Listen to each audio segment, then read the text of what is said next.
When the lights go out, shadows can look scary.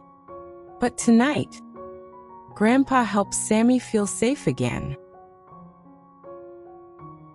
When the last bit of evening light slipped away from the windows, the house grew quieter than usual. Sammy noticed it right away.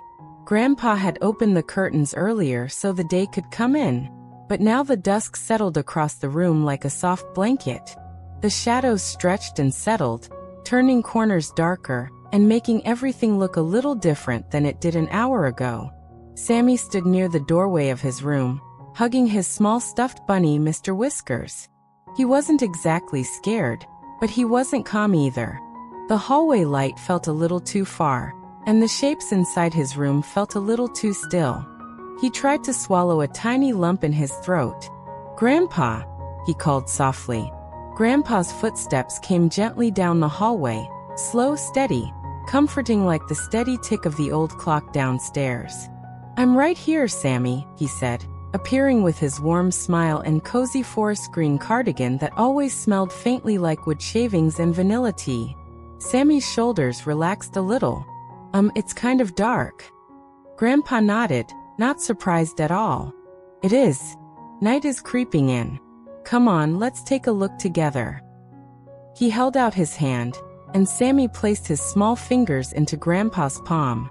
Grandpa's hands were warm, steady, and safe, the kind of safe that made even the dark feel softer.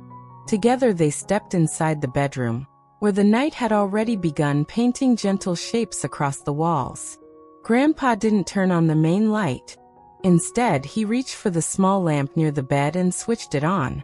The soft golden glow spread slowly across the room, making the shadows pull back like shy visitors. "There," Grandpa murmured. "Not too bright, not too dark. Just right for getting ready for sleep." Sammy looked at the corner by his bookshelf. The lamplight didn't reach all the way there, and the shadows still looked a little scary. "Sometimes," Sammy whispered, "when it's dark, the shadows look different. They look alive." Grandpa nodded like he completely understood. You know, that happens to a lot of kids. And to some grown-ups too." He leaned down a little. "Would you like to know a little secret about shadows?" Sammy's eyes widened. "A secret?" "Oh yes," Grandpa said as he sat on the edge of Sammy's bed. "A big one. And only very kind hearts are allowed to know it." Sammy climbed onto the bed, sitting close to Grandpa. "Tell me." Grandpa lifted Sammy's stuffed bunny and set it carefully in Sammy's lap. Then he pointed toward one soft shadow on the wall. "That shadow over there. Do you see it?" "Yes," Sammy whispered. "That one's not trying to scare you. Shadows can't think or move or chase. They don't even know how to be scary. They only know how to follow the light. Nothing more." Sammy blinked. "Just follow the light." "Exactly." Grandpa lifted his hand slowly, and Sammy watched as the shadow stretched and changed shape. "See? It copies me. It's like the light's echo." Sammy tilted his head. "It's like it's trying to copy everything." "That's right," Grandpa said warmly. "Shadows don't have a secret plan. They're just tagging along." Sammy watched the shadow quietly. It still looked a little weird, but not as weird as before. Grandpa continued slowly. "You see those shadows near your bookshelf? They are only there because your lamp is there. If we move the lamp, the shadow moves." Grandpa picked up the lamp and shifted it an inch. Sammy watched as the shadows stretched and melted into a new shape. "Whoa, it's like magic," Sammy said softly. "Magic made by light," Grandpa agreed. "Nothing that can hurt you. Nothing that wants to." Sammy leaned into Grandpa's arm. "But sometimes when I'm alone, it still feels scary." Grandpa placed his hand on Sammy's back, rubbing gently. "Feelings don't always match reality. Sometimes feelings can trick us. But that's why I'm here. And why Mr. Whiskers is here. And why your nightlight is here." Sammy looked at his small star-shaped nightlight plugged near the wall. Grandpa reached over and turned it on. A soft blue glow filled the room like a peaceful little moon. The shadows softened even more. "Grandpa," Sammy asked softly, "were you scared of the dark when you were little?"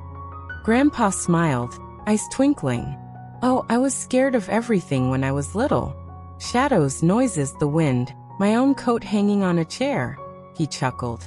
"One time, I thought my boots were a pair of tiny sleeping bears." Sammy giggled. "Grandpa, boots don't look like bears." "They do when you're half asleep," Grandpa whispered with a grin. Sammy's smile widened, but then he looked down. "So, how did you stop being scared?" Grandpa took a deep breath, his voice growing soft and warm. "I didn't stop all at once. Being brave doesn't mean not being scared. It means understanding the thing you're scared of and facing it gently, little by little."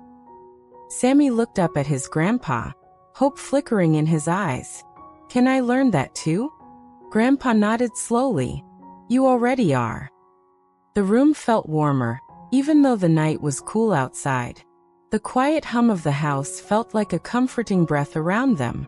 Grandpa stood up slowly. "Let's investigate your room together. I'll show you what every shadow really is." Sammy followed him. They walked to the bookshelf. There was a shadow shaped like a funny little mountain. "That one," Grandpa said, "is just your stack of books and your toy dinosaur lying on top." Sammy squinted. "Oh, I see it now." They moved to the closet door. "This one is just the jacket you left hanging on the hook. Want to move it?" Sammy reached up and straightened the jacket.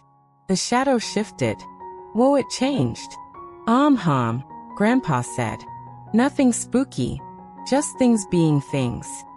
They walked around the room, unmasking every shadow, and with each one they uncovered, Sammy's fear melted a little more. Finally, they returned to the bed. Sammy climbed under the soft blanket, and Grandpa tucked it gently around him. The nightlight glowed like a tiny planet floating in his room, making everything feel dreamy and soft. "Grandpa?"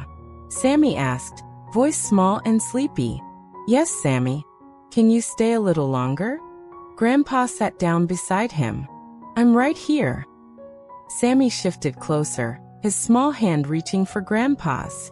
Grandpa took it gently, their fingers interlocking like puzzle pieces. The window showed a peaceful night sky, the moon a quiet silver smile behind soft clouds. A faint breeze rustled the trees outside, whispering through the leaves. Grandpa spoke again, voice barely above a whisper. "Do you know what I used to imagine when I was scared of the dark?" Sammy's eyes opened a little.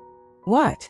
"I used to pretend that the night was a big soft blanket that the world wore, and the moon was a gentle nightlight in the sky, and shadows were just the night's way of giving everything a little rest."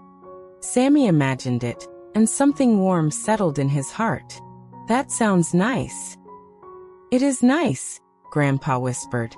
"The dark isn't here to scare you. It's here to help you sleep and dream." Sammy let out a tiny breath. His body softened, relaxing for the first time that night. "Grandpa," he murmured. "Yes. Can you tell me a story? A small one?" Grandpa nodded, brushing Sammy's hair gently. "Once upon a time, there was a little star who was afraid of the night." Sammy whispered, "Stars aren't scared." This one was.